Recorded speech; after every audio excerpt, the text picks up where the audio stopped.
Bonjour tout le monde, j'espère que vous allez bien. Donc moi ça va super bien et aujourd'hui on se retrouve pour un nouveau guide de culture qui va concerner la laitue. Alors avant de commencer, je tiens à vous rappeler que désormais vous pourrez de nouveau télécharger mes guides gratuitement. Donc pour cela vous vous rendez sur mon site www.labibledujardinage.com dans la partie guide PDF et donc vous aurez des liens pour aller télécharger ces guides sur je les ai postés sur un autre site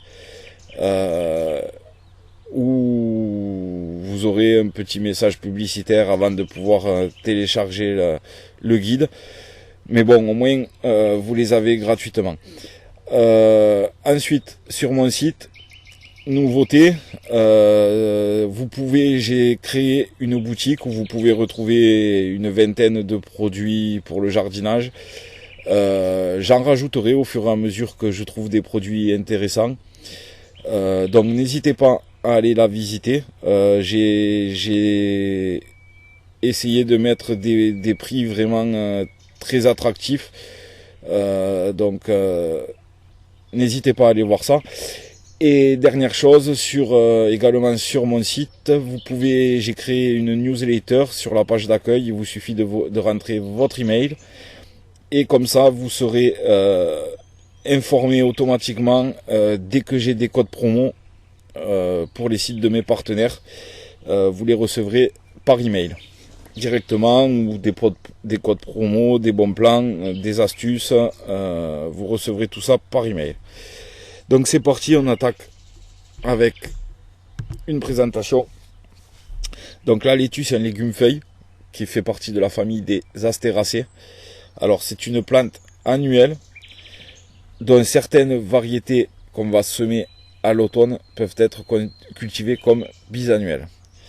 Alors les laitues, il en existe des centaines, environ 450 variétés en ce qui concerne le catalogue français et plus de 2200 dans le catalogue européen. Ces variétés, elles seront classées selon leurs caractéristiques morphologiques. Donc on va retrouver des laitues paumées, des Batavia, des icebergs, des laitues à couper, des laitues romaines, etc. On va aussi les classer en fonction de leur période de récolte. Donc on va retrouver des laitues de printemps qui seront à cultiver avant les premières chaleurs. On aura des laitues d'été qui auront une bonne résistance à la chaleur. On va avoir les laitues d'automne qui vont être plus résistantes à l'humidité et au froid, mais qui seront tout de même à cultiver avant les premières gelées. Et on aura les laitues d'hiver qu'on pourra cultiver sous abri dans les régions aux hivers peu rigoureux. Voilà, faut pas qu'il fasse non plus trop froid. En ce qui concerne le sol et l'exposition, elle va s'adapter à des sols ordinaires. Il faut éviter les excès d'azote ou les fumures fraîches. Les terres trop acides ou salées sont également à proscrire. Donc en bord de mer, ça peut être compliqué. Au niveau de l'exposition, situation ensoleillée, comme la plupart des plantes potagères. Ensuite, on passe à la culture. Donc, c'est une culture assez rapide, puisqu'elle va durer de 8 à 10 semaines en fonction du climat et de la variété choisie, bien évidemment. Alors, pour les laitues à couper, elles vont commencer à produire après 5 à 6 semaines. Donc les laitues à couper, c'est celles où on va arracher les feuilles au fur et à mesure sur le pourtour et elles vont continuer à se régénérer.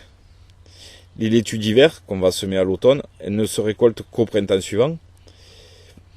La levée des graines, elle va prendre environ 7 à 10 jours après le semis, en fonction de la température du sol, bien évidemment. Et le rendement, vous allez pouvoir faire à peu près 10 salades par mètre carré. Alors, vous pouvez semer en place, donc c'est-à-dire directement à l'endroit où vous allez cultiver vos laitues. Donc vous allez semer en ligne que vous espacerez de 30 à 50 cm, en faisant attention de ne pas enfouir la graine trop profond. Il faudra veiller à ce que le sol reste assez frais. Lorsque vos jeunes plants auront développé 4 à 5 feuilles, en général il va falloir compter 4 à 5 semaines après le semis, vous allez éclaircir en ne gardant qu'un pied tous les 25 à 30 cm. Et vous allez ensuite arroser copieusement. Vous pouvez, les plants que vous allez arracher, si vous les arrachez proprement, lors de l'éclaircissage, vous allez pouvoir les prendre et les repiquer plus loin, plutôt que de les jeter. Si vous avez encore de la place, n'hésitez pas à les remettre ailleurs. Ils arriveront en maturité plus tard, et votre récolte sera, et ouais, ça vous permettra d'avoir une récolte plus échelonnée. Donc ils vont arriver plus tard, puisque le fait de transplanter, vous le savez, les plantes, elles subissent un stress, même si c'est pas, sur certaines, ça peut être mortel, je dirais.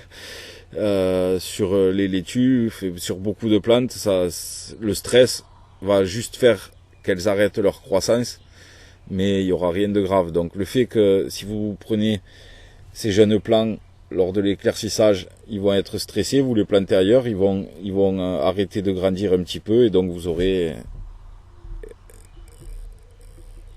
une culture plus échelonnée. Ensuite, vous pouvez semer en pépinière. Donc vous pouvez faire vos semis en terrine sur des plaques à semis par exemple, ou alors sous châssis. Il faut une bonne exposition à la lumière, mais pas trop de chaleur. Donc là encore, si vous choisissez cette technique, il va falloir semer clair en n'enterrant pas trop les graines. Au stade de 4 à 5 feuilles, vous allez repiquer vos jeunes plants en place, donc en pleine terre, là à l'endroit où vous allez les cultiver. Vous les espacez de 25 à 30 cm sur des rangs distants de 30 à 50 cm. Alors faites attention de ne pas enterrer le collet.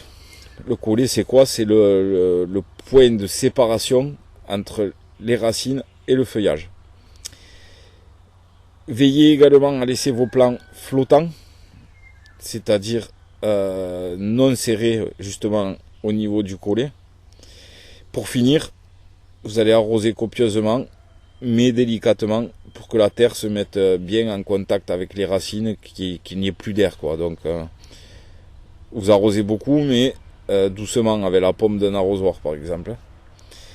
Alors une petite astuce, c'est que contrairement à la plupart des espèces, les laitues germent mieux à température relativement basse, entre 12 et 15 degrés. Au-delà de 20 degrés, ça peut provoquer une dormance qui peut contrarier la germination, et au-delà de 30 degrés, les graines ne germeront pas.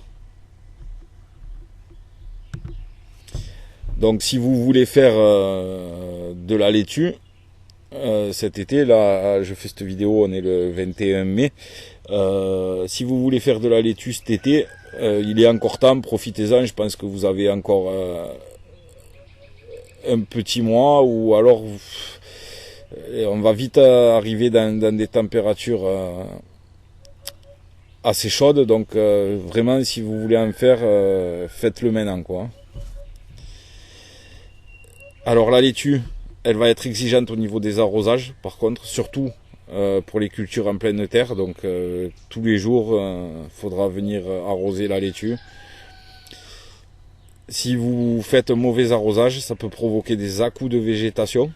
Et donc ces à-coups, ils vont eux provoquer une montée à graines prématurée. Si jamais vous les cultivez sous tunnel, les arrosages ils vont être moins abondants pour éviter la fonte des salades. Donc ensuite, en ce qui concerne l'entretien, bon, on va biner régulièrement pour enlever les mauvaises herbes, aérer le sol.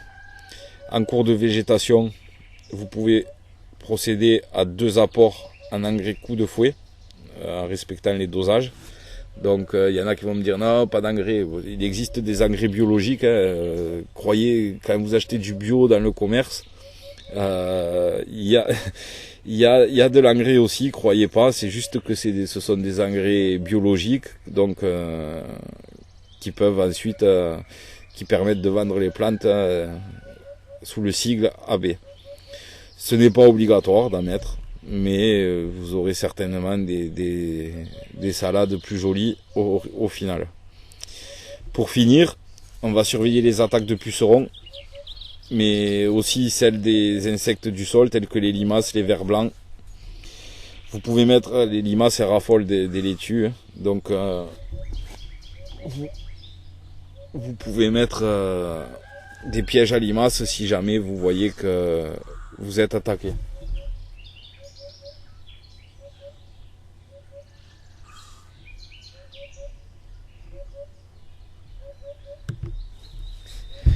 On passe à la récolte et à la conservation.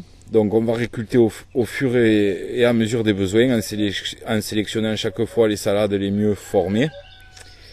Donc si vous avez échelonné vos semis, en échelonnant vos semis et en mélangeant plusieurs variétés, vous aurez une production continue. Prévoyez, je sais pas moi, si vous êtes une famille de 4, qu'il vous faut 2 salades ou 3 par semaine, ben vous échelonnez vos semis et vous calculez, parce que sinon vous allez vous retrouver avec 10, 15 salades, 20 salades, il va falloir en vendre. Donc, ou en donner, essayez d'échelonner. Alors les laitues à couper, elles vont produire de mai à septembre et vous permettront de toujours assurer une récolte en cas de rupture dans la récolte des autres laitues, puisque c'est ce que je vous disais, les laitues à couper, on va venir ramasser, cueillir les feuilles du pourtour au fur et à mesure quand elles seront bien développées, et d'autres vont se régénérer sans arrêt. Donc mettez-en, les laitues à couper sont très très intéressantes grâce à cet avantage là quoi. En fait vous aurez, elles vont vous échelonner la récolte automatiquement. Donc voilà, ensuite quelques variétés comme à chaque fois, laitue à couper, feuilles de chêne blonde, laitue divina, c'est une laitue paumée, laitue Batavia de Pierre Bénite, laitue Batavia Great Lake. Alors, à chaque fois il y a des photos Vilmorin, je suis pas partenaire forcément avec Vilmorin, c'est juste que les images, c'est celles qui ressortent le mieux, donc souvent je reprendrai cela. Mais je ne suis pas partenaire avec eux. Par contre, si vous voulez acheter toutes ces variétés, vous pouvez les retrouver sur le site de mon partenaire Will MC ou le Jardin du Pic Vert. Je vous mettrai les liens dans la description. Si vous vous rendez sur mon site, dans l'onglet code promo, vous aurez justement des codes promo pour ces deux sites. Donc n'hésitez pas à aller y faire un tour. Si vous voulez mettre des laitues, semer des laitues, faites-le maintenant avant que les chaleurs arrivent, puisqu'après vous avez vu, au-delà de 30 degrés, les graines ne germeront pas ou auront vraiment du mal. Donc n'hésitez pas à faire ça maintenant. Donc voilà, c'est tout pour cette vidéo. J'espère qu'elle vous aura plu, que vous aurez trouvé des réponses à vos questions si vous en aviez. N'hésitez pas à me dire dans les commentaires des vidéos que vous aimeriez voir. Enfin, tout ce qui vous passe dans la tête. Si vous avez des questions, n'hésitez pas. Vous pouvez également vous rendre sur Facebook. J'ai créé une page pour ceux qui l'ont. Donc c'est la Bible du jardinage aussi. Donc n'hésitez pas à venir m'ajouter. N'oubliez pas de liker la page, de liker la vidéo. Moi, ça me permet d'être mieux référencé derrière. Et puis, voilà, n'hésitez pas à aller faire un tour sur la boutique. Vous verrez, il y a des produits assez intéressants. Du moins, moi, je les trouve intéressants pour l'instant. Je vais vous en chercher d'autres. Voilà. Donc, je vous dis à très vite pour une prochaine vidéo. À plus.